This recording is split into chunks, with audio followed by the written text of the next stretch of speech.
Kanira show Sunday, Brita Nakana. Tikane Janote Sabime, Salanigaro,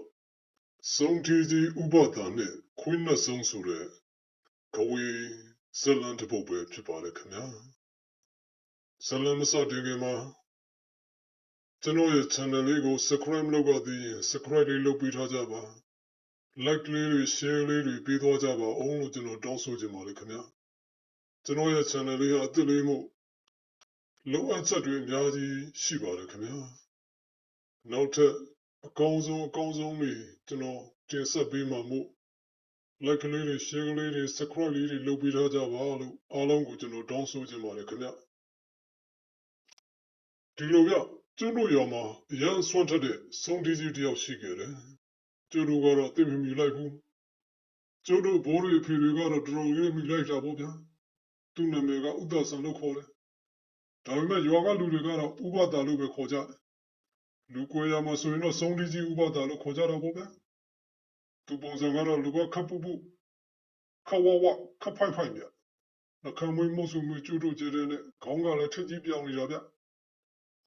Yana Malajabo Marinos, Rotila, and Gujosia Dibobia. Tavima Duga, Miana Jabu Gonabia. Amateur Kimbo Gone Ludi. Miana Goni Munita Bijo. Kabyoni Nigeria. Was also in any Soji Pibi. Soldier Ledger Pibi, what other Bido, Oga Lepo Soduna. Taya Panaji, what other. Tugo Sonsura on Yoga Ludi. Tijara Mopubia. Joe Boga is the Jeep Keluda, two Johnny Udini Rabio. Tuga Sonso women let the Chasson will abuse Ara body Manopubia. You thought I will lay look there. No more than a low bell look and Sadamina. Jodo Bobio Budaga, Sonny had Lajomadine Ludide. Colos and a go Lolo Bido. Hang on Masana, who Lugo Panza like the Lugo Pusa like Lobido. Mela Hino Teta Hino Domido Cosa Bucanjara. Sadam Dajara. Uwada got a little Mobuja. Jodo made all I do so much long digging. Nodoma Buru Jogara, Jodu Gura and Jundu Gayara, so much Lejara. The Kagana Boga Mebule, Adik Donga, Jamakan Moga.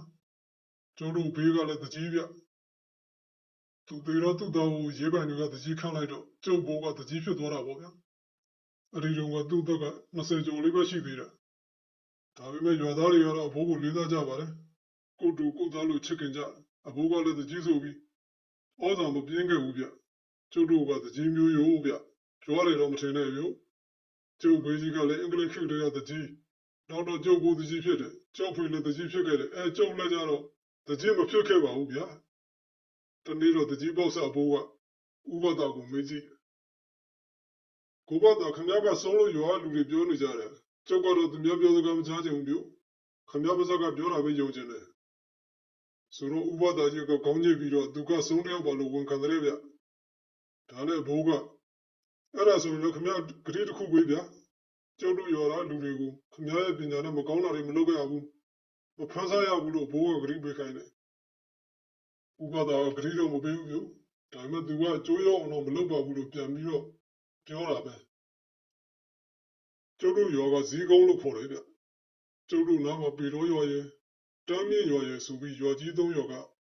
Poor gloves and bonnet Shinija. Ari Yodo Lema Bokan Kid at Tare. Siri but Hotokushi. The Yona de Yogushima the Wille. Sheluji Yoda all the Yajiba. Poor gloves and the Yona de Yoshima Kodibe. Tabano. Ari Uba da Jijong was Sabioja. Uba da Jiga the walk on this we met. Tuga, a long son of the Navia. Jodo Yoga Ludesule. Tuga Puzara Rubarum Lobby me. Matanya Matano Son of Nida. Padon Jogo the Jiga Kanakana, 3 beer Aboya. I did a cup Yoga Magara, Kuna Ponsar as a lambia. Ari Pipet on my Jodo Kanga Rubia. The other Joya Portios of your Jotan Asia. Now we the Chatan as Unilabad. Ponjijo wine no Pama, Gonino Gazani Jarabia. Gonyazo Ragara Gonya Sylvia. Kapja Chojogale Pinida. Aram the Bibi Gazaya Rabio. Jodu got a Gonyano Koja. Sorry, don't put yoga by on the Soviet Ledja the Rabio. Two by Lena Pirabio or Henida. A little Majodu alone Senate, which he did Rabia. ဘာလို့ရမှမသိတော့ဖိုးတရုပ်ကိုဝိုင်းထမ်းပြီးသူ့အိမ်ကိုလိုက်ပို့ကြရတာပေါ့ဗျာသူ့အိမ်ရောက်တော့ပိုပြီးဆိုးလာတယ်ဗျဖိုးတရုပ်မှငိုပြီးတော့လူလိုက်နေတာပဲဗျဒါနဲ့ရွာဆေးစရာကြီးကိုပြင်ရတာပေါ့ဆေးစရာကြီးကလက်ကြီးတော့လည်းဘာမှသိမ့်မထူကြဘူးဆေးစရာကြီးကတေချာစမ်းသပ်ပြီးမှလည်းလေလည်းမဟုတ်တတ်တဲ့ဘောလည်းမဟုတ်ပဲအဖြေရှာမရဘူးဖြစ်နေတာပေါ့ဒါနဲ့ဆေးစရာကြီးကဘယောကလည်းယူဆပြီးတော့ဘယောကစစ်ကြည့်တာပါကျုပ်တို့ငယ်ငယ်ကဘင်းတို့ဆေးစရာကြီးတွေဆိုတာအထက်လမ်းတွေပါတယ်လဲနေချင်းတက်ကြတယ်ဗျတော်ယုံဖန်စားတာတို့ဆိုရင်သူကိုရင်ပြီးတယ်ဒါနဲ့ဖိုးတရုပ်ကိုဘယောကစစ်မယ်လဲဆိုရင်ဖိုးတရုပ်ကရုတ်တရက်လေးဘက်ကောက်ထောက်လိုက်ပြီးတော့ခွေးလုံဦးတယ်ဗျာကျုပ်တို့လည်းမျက်မြင်မလို့အောင်းနေမိတာပေါ့ဗျာဦးတာပါဗျာတကယ်ခွေးကောင်နဲ့တော်တော်ကိုတူတာကျုပ်ဖြစ်အဲ့ဒီလိုဦးတယ်မှမဟုတ်ဘူးဒါနဲ့ဆေးရကြီးကကျိမ်းမောင်းလိုက်တော့မှအူရက်ပြီးတော့ခွေးတိုင်ကလေးငုတ်တို့ထိုင်နေတယ်ဗျနောက်တော့ဆေးစရာကြီးပဲနင်ကပါလဲဘာလို့လှုပ်ထားတာလဲမေးတော့မှတွေးချောင်းကစုံမပါတဲ့နာမည်လည်းပြောလိုက်သေးတယ်ကျုပ်တို့သိမှမမိတော့ဘူးမိအေးဆိုလားပါလားပဲသူကမဲသားစားခြင်းလို့ကလေးကိုပြုစားထားတာပါတဲ့အမဲသားလေးပိတ်သားကိုမကြက်ကြက်ကိန်ပြီးတော့သကောတဲ့ထက်ဖရွက်ခင်းပြီးထမင်းပေါ်ပုံပေးပါတယ်ပြီးတော့ဖျားငုတ်တို့ကုန်းသားကိုနွားရမ်းသိန်းချိန်လောက်လက်ချပေးပါတယ်မချပေးမချင်ကလေးကိုလှုပ်ထားမယ်လို့ပြောတယ်ဒါနဲ့ဆေးစရာကြီးလဲသူတက်တဲ့လောက်တော့ကုသပေးပါတယ်ဖိုးတရုပ်မေဆိုရင်လည်းသူ့သားလေးကိုကယ်ခိုင်းတာပေါ့လေဒါပေမဲ့ဆေးစရာကြီးကဆုံးကအဆင့်မြင့်လို့သူကုလို့မနိုင်ဘူးလို့ပြောတယ်ဆေးစရာကြီးကရေမန်းတွေပတ်ကျင်းလုံးတွေနဲ့ရိုက်ပြီးမဲ့ဖိုးတရုပ်ကခွေးထိုင်ထိုင်ပြီးတော့ရေနေတာမျိုးဘယ်နဲ့မှကိုမနေဘူးဆေးစရာကြီးမနိုင်တာလည်းဖြစ်နိုင်ပါတယ်နောက်တော့ဆေးစရာကြီးလက်လျှော့လိုက်ရတယ်ဒါနဲ့ဆုံးတဲ့အပေးယူလုပ်လိုက်တယ်မဲသားချပြီးကလေးကိုရံမပြုတ်နေတော့နောက်လည်းထမလုံးနေတော့ဆိုတော့ဆုံးမလည်းဂရိပေးတယ်အဲ့ဒါနဲ့အမဲသားရဖို့စီစဉ်ကြရတာပေါ့ဗျာဒါပေမဲ့ခက်တာအဲ့ဒီခေတ်တုန်းကအမဲသားတို့ဝတ်သားတို့ဆိုတာအခုခေတ်လိုမလွယ်ဘူးဗျရော်တူရောမှာမဲပေါ်တော့မှအဲ့ဒီရောကလူတွေကမဲသားစားရတာခုခေတ်လိုဈေးဆိုတာလည်းမရှိဘူးအလန်းလည်းဝေးတော့ဒါနဲ့နောက်ဆုံးတော့ဖိုးတရုပ်မေကတကြီးကိုပူကတ်တာပေါ့ဗျာကျော်တွေကနွားကောင်လောက်ရအောင်တကြီးစီစဉ်ပေးပါသူကလည်းငွေပေးပြီးဝယ်ပါမယ်ပေါ့ဆုံးမကလည်းလူလေဗျဖိုးတရုပ်တို့ကတော့တပတ်ဆက်ရှိတဲ့လူတွေပေါ့ဒါကြောင့်မို့လဲသူ့ကိုပြူစားလိုက်ရင်မဲသားချင်းတွေစားရမယ်လို့တွက်ထားပုံရတယ်ဒါနဲ့ကျုပ်ဖေလည်းဂရိပေးလိုက်တာပေါ့ဗျာအဖေကတော့ဆုံးမချက်မလက်စေချင်ဘူးနေကမျိုးကအထက်လန်းဆရာကြီးတွေကိုတော့ပွင့်ပြီးနှိထုတ်ချင်တယ်ဒါပေမဲ့ဒီမှာကဖိုးတရုပ်ကလူလိမ့်နေပြီလေတစ်ချက်မှငိုရင်သတိလစ်ချင်တယ်လို့ဖြစ်သွားသေးတာချိန်မရှိတော့ဘူးဆိုတော့နောက်ဆုံးတော့မဲသားရှာကျွေးဖို့ပဲသဘောတူလိုက်ရတာပေါ့နောက်တော့ရွာထဲနွားရှိမဲ့အိမ်တွေကိုစဉ်းစားတယ်နွားတွေကများသောအားဖြင့်ခိုင်းနွားတွေများတော့နောက်တော့ဥပဒါကိုသတိရသွားတာပေါ့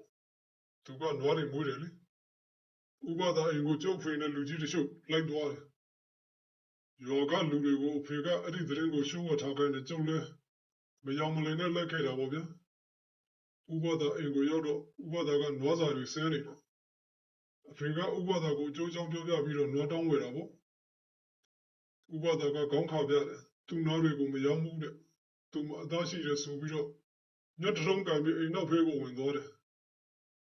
ဥပဒါအိမ်ရှိပြထွက်လာတော့နွားပေါင်ကြီးတစ်ပေါင်ကန်လာတာဗျငါးပိတ်တာလောက်တော့ရှိတော့မယ်အသားကလည်းရဲနေတာပဲပြု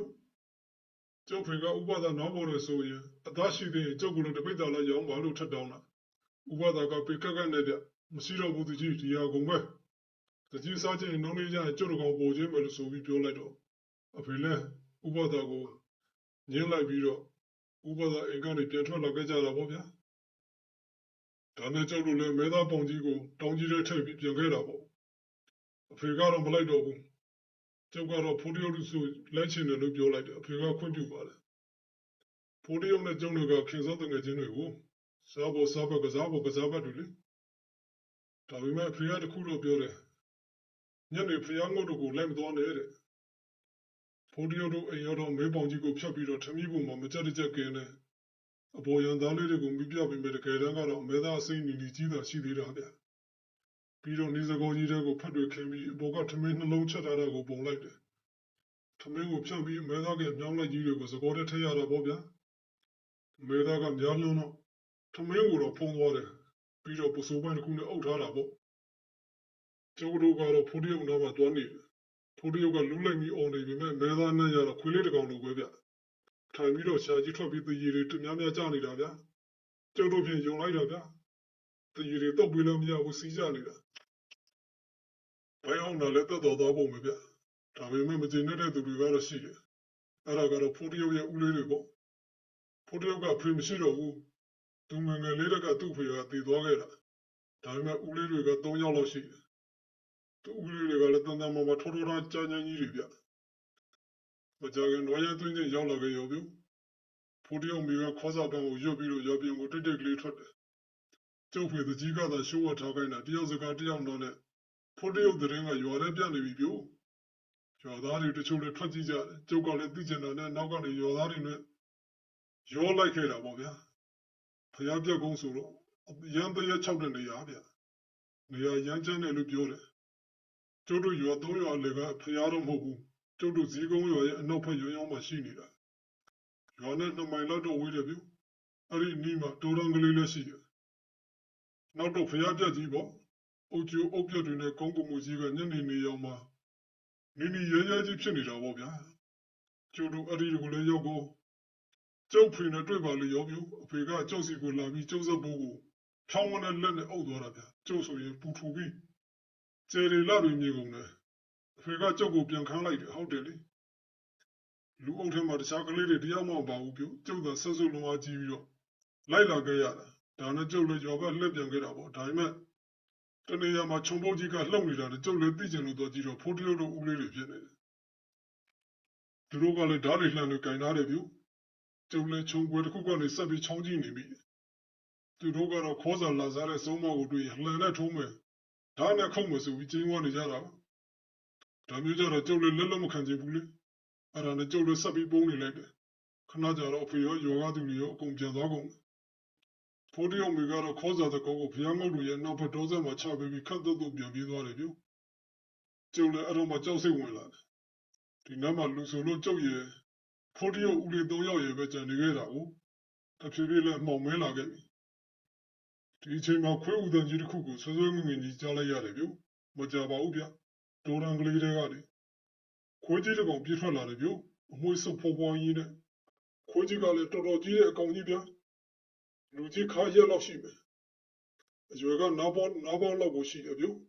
ဒါနဲ့ခုတ်လှန်နဲ့ထုံးမဲ့ဖိုးတရုပ်ဦးလေးတွေတဲ့ခြုံပုတ်ထဲကနေမထွက်ကြဘူးဖြစ်နေတယ်ခွေးကြီးရဲ့မျက်လုံးတွေကညနေနေရမှနေရနေတာပဲဗျနောက်တော့ခေါ်စာပန်းကိုငုပ်ပြီးတော့အမဲသားတွေကိုအာရပန်းစားတာပဲဗျဒါပေမဲ့အမဲသားတွေကပဲမကြက်လို့လားမသိဘူးခွေးကြီးကအမဲသားတွေကိုတော်တော်အာရုံပြီးဝါနေရတယ်ဗျခေါင်းကိုဘေးဆောင်ပြီးတော့အန်သွားလေးနဲ့ပါကြိတ်ဝါနေတာနောက်တော့အမဲသားတွေကိုပါဇက်ကနေထွေးထုတ်လိုက်တယ်ဗျအဲ့ဒီအချိန်မှာပဲရေနံကြီးတစ်ခုထွက်ပေါ်လာတယ်ဗျကျုပ်ကြည့်လိုက်တော့ဥပဒါကြီးဗျခေါင်းပြောင်ပြောင်ကြီးကိုတပတ်တစ်ခုနဲ့ခေါင်းပေါင်းနှားပြီးပစိုးကြီးကိုတူတူဝှက်ထားတယ်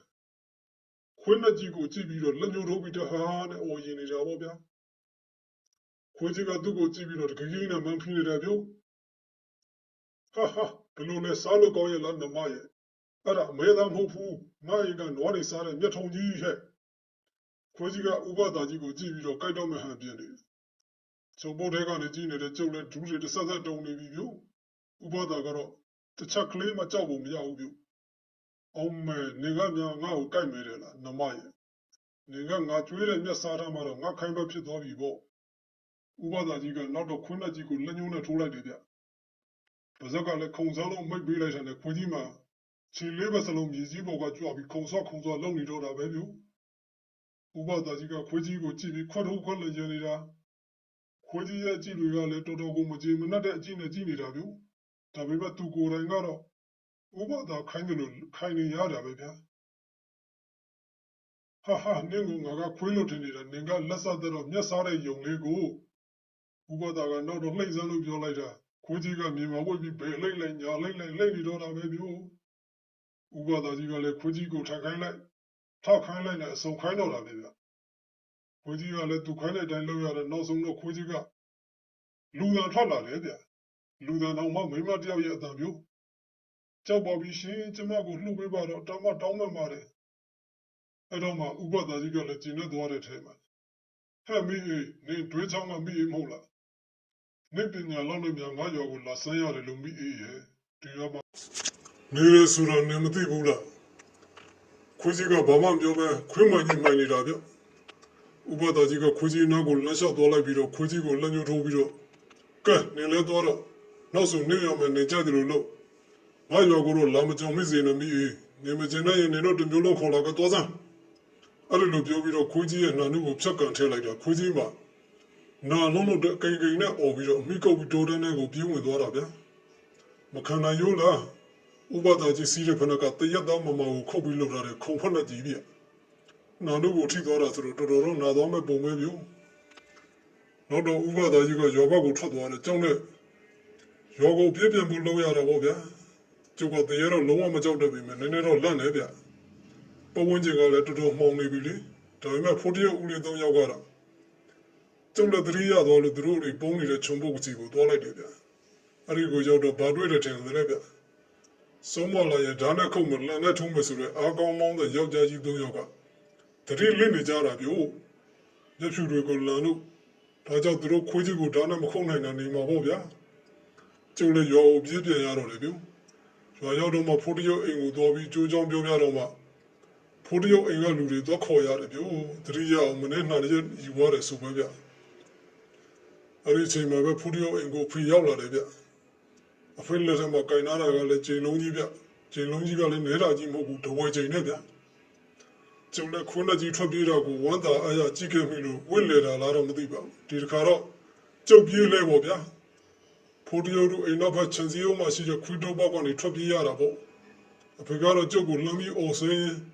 ချိန်လုံးကြီးဝင့်ကနေပြေးလိုက်လာတာပေါ့ဗျာကျုံလည်းဖွားနဲ့တင်ပါသားတဲ့ကြောက်အောင်ပြေးပြီးနောက်ဆုံးရွာဦးဖုန်ကြီးเจ้าစီကိုပြေးရတော့တာပဲဗျရွာဦးဖုန်ကြီးကအဖေပါကြီးလေကျုပ်တို့ဘိုးတော်တာပေါ့ဗျာသူကကျုပ်ကိုသိချစ်တာဗျနောက်ဆုံးဖုန်ကြီးเจ้าရောက်မတော့ကျုပ်လည်းအဘိုးဖြစ်သူရင်ခွေနဲ့အပြီးငိုချတော့ရတာပေါ့ဗျာ